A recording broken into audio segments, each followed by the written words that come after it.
கிறிஸ்துவுக்குள் மிகவும் பிரியமானவர்களே, இயேசு கிறிஸ்துவின் நாமத்தில் உங்கள் யாவரையும் அன்போடு கூட நான் வாழ்த்துகிறேன். இந்த நாளிலும் தேவன் நம்மோடு கூட ஒரு சத்தியத்தின் மூலம் இடைப்பட விரும்புகிறார். இந்த சத்தியத்தை நம்ம ஆழமாய் தியானித்து இதை விசுவாசிப்போம் என்றால் நிச்சயமாக நம் வாழ்வில் தேவன் மகத்துவமான காரியங்களை செய்ய முடியும் என்பதுதான் உண்மை. வாசிக்கலாம். மத்தேயு 3ஆம் அதிகாரம் 17ஆம் வசனம். அன்றியும் வானத்திலிருந்து ஒரு சத்தம் உண்டாகி, இவர் என்னுடைய நேசகுமாரன், இவரில் பிரியமாயிருக்கிறேன் என்று உரைத்தது. ஆம், இது இயேசு ஞானஸ்நானம் எடுத்து கரையேறின பொழுது பிதா சொன்ன இந்த வார்த்தையை நம்ம பார்க்கிறோம். ஒருவேளை இன்றைக்கு தேவன் இந்த வார்த்தையை, இதை கேட்கிற உங்கள் ஒவ்வொருவரையும் பார்த்து இதே வார்த்தையை சொல்லுகிறார்.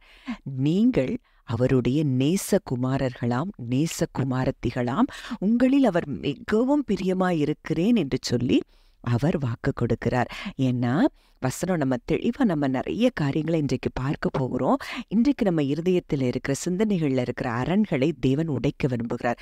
யோவான் 1ஆம் அதிகாரம் 12-13 வசனங்கள் சொல்லுகிறது, அவருடைய நாமத்தின் மேல் விசுவாசம் உள்ளவர்களாய் அவரை ஏற்றுக்கொண்டவர்கள் எத்தனை பேர்களோ அத்தனை பேர்களும் தேவனுடைய பிள்ளைகளாகும்படி அவர்களுக்கு அதிகாரம் கொடுத்தார். அவர்கள் இரத்தத்தினாலாவது மாம்ச சித்தத்தினாலாவது புருஷனுடைய சித்தத்தினாலாவது பிறவாமல் தேவனாலே பிறந்தவர்கள். ஆம், இந்த வார்த்தை தெளிவாய் சொல்லுகிறது, நாம் எல்லாரும் தேவனால் பிறந்தவர்கள். இன்றைக்கு தேவனுடைய பிள்ளைகளாகும்படிக்கு அவர் நமக்கு அதிகாரம் தந்திருக்கிறாராம். அப்போ இன்றைக்கு இயேசுவுக்கு உடன் சகோதரர்களாய் நம்ம இருக்கிறபடியினால எந்த குறித்தும் நம்ம கவலைப்பட தேவையில்லை. மேலும் 1 யோவான் 3:1 நம்ம பார்க்கிறோம், நாம் தேவனுடைய பிள்ளைகள் என்று அழைக்கப்படுவதினாலே பிதாவானவர் நமக்கு பாராட்டின அன்பு எவ்வளவு பெரிதென்று பாருங்கள்.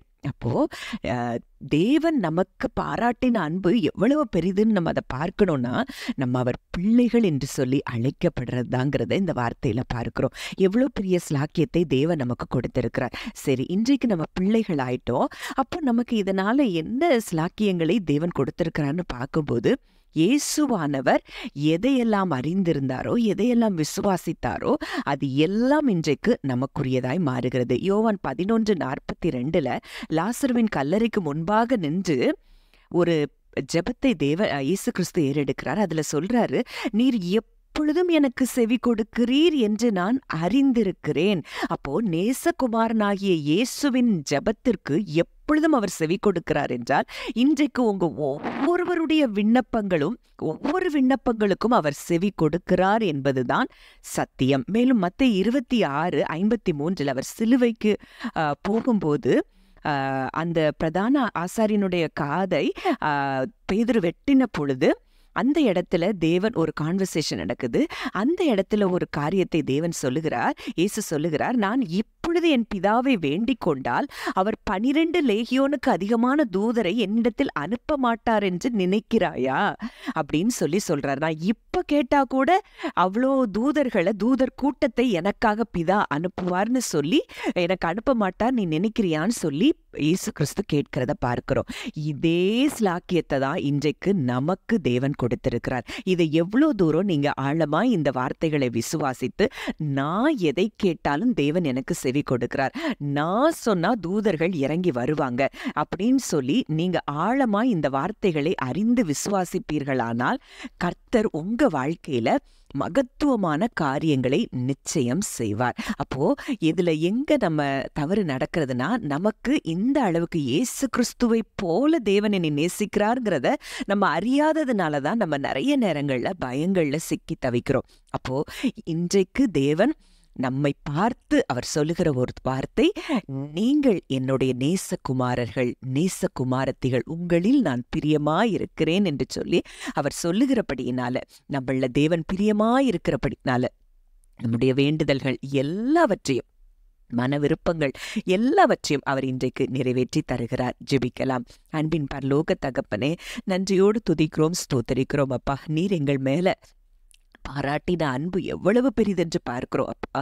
ஆண்டவரே, எங்களை பிள்ளைகள் என்று நீர் அழைத்ததினாலே அப்பா, நீர் பாராட்டின அன்பு எவ்வளோ பெரிதப்பா. இன்றைக்கு அப்பா, இந்த உலகத்தை படைத்தவருக்கு நாங்கள் பிள்ளைகளாய் இருக்கிறோம் அப்பா. செங்கடலை பிளந்தவருக்கு நாங்கள் பிள்ளைகளாய் இருக்கிறோம் தகப்பனே.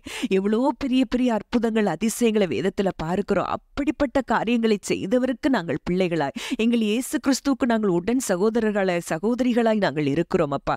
இவ்வளோ பெரிய ஸ்லாக்கியத்தை எங்களுக்கு கொடுத்திருக்கிறபடியினால ஆண்டவரே, நீர் எங்களுக்காக எல்லாவற்றையும் செய்து முடிப்பீர் என்று சொல்லி இன்றைக்கு நாங்கள் நிச்சயமாய் நாங்கள் விசுவாசிக்கிறோம். உங்களுடைய ஜெபங்கள், வேண்டுதல்கள், விண்ணப்பங்கள் எல்லாவற்றிற்கும் என் தகப்பன் நீர் செவி கொடுத்து எங்களுக்கு பதில் கொடுக்கிறபடியினால் நன்றி செலுத்துகிறோம். துதி கன மகிமை யாவையும் இயேசு ஒருவருக்கே செலுத்துகிறோம். கர்த்தரும் மீட்பருமாகிய இயேசுவின் மூலம் கேட்கிறோம் ஜீவனுள்ள நல்ல பிதாவே, ஆமென்.